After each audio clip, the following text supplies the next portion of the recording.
साथियों, 14 फरवरी को पुलवामा में हुए आतंकी आत्मघाती हमले में देश के 39 जवान शहीद हुए हैं। हर जवान का परिवार आज दुख और गम के उस पड़ाव पर खड़ा है जिसकी भरपाई शायद ही कभी की जा सके। लेकिन इसी बीच देश के कोने कोने से शहीदों के परिवारों की हमें कई ऐसी कहानियां मिल रही है जो दिल को झकझोर कर रख देने वाली है।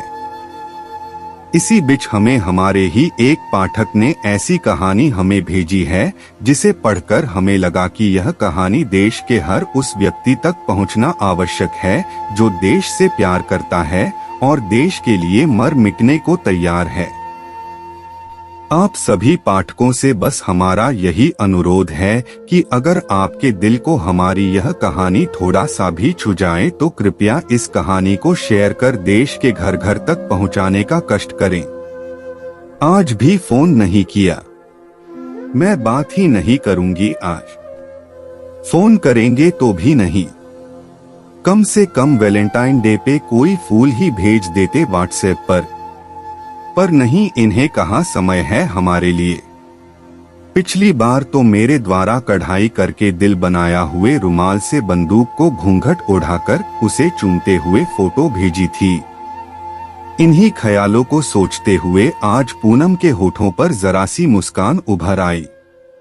अभी 1 साल ही तो हुआ था पूनम और राजेश की शादी को। पूनम जब राजेश से पहली बार मिली थी तभी उसे अपने होने वाले पति के देश प्रेम की झलक साफ देखने को मिल गई थी।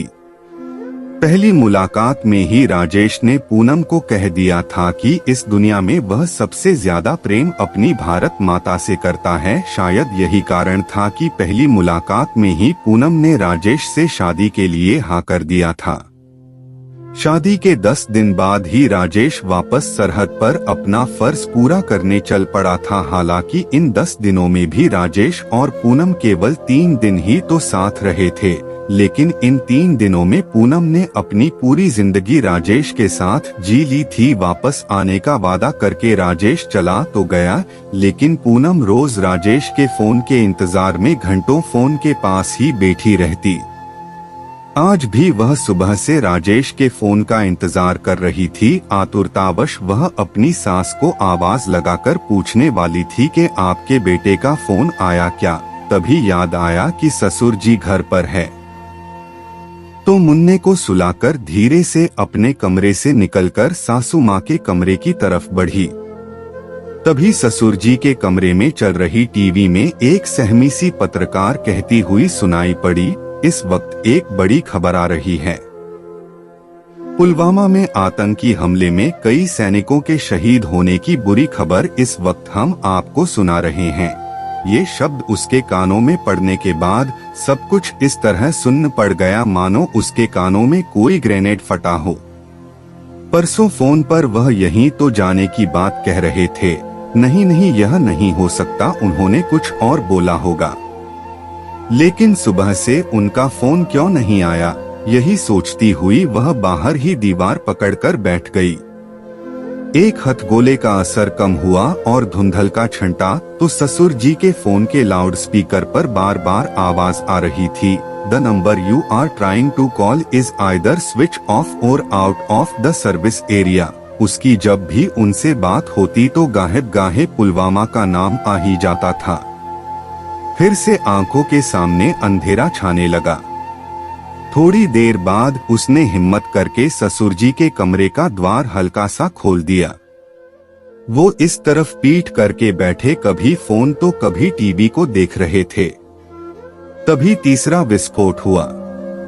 समाचार चैनल का लाइव संवाददाता घटनास्थल की रिपोर्ट दे रहा था और तभी उसकी नजर एक बंदूक पर पड़ी जिस पर एक खून से सना सफेद रुमाल पड़ा था, जिस पर दिल का निशान देखते ही वो धड़ाम से गिर पड़ी। साथियों, पुलवामा में हुए आतंकी हमले से हम सबका मन आघात है। आज हम सभी देशवासियों के मन में इस हमले को लेकर आक्रोश है, लेकिन सिर्फ आक्रोश से काम नहीं चलेगा। वर्टिकल बार देश प्रेम की अलग आज देश के हर व्यक्ति तक पहुंचने की आवश्यकता है। इस कहानी के माध्यम से हमारा उद्देश्य आपको शहीद के एक परिवार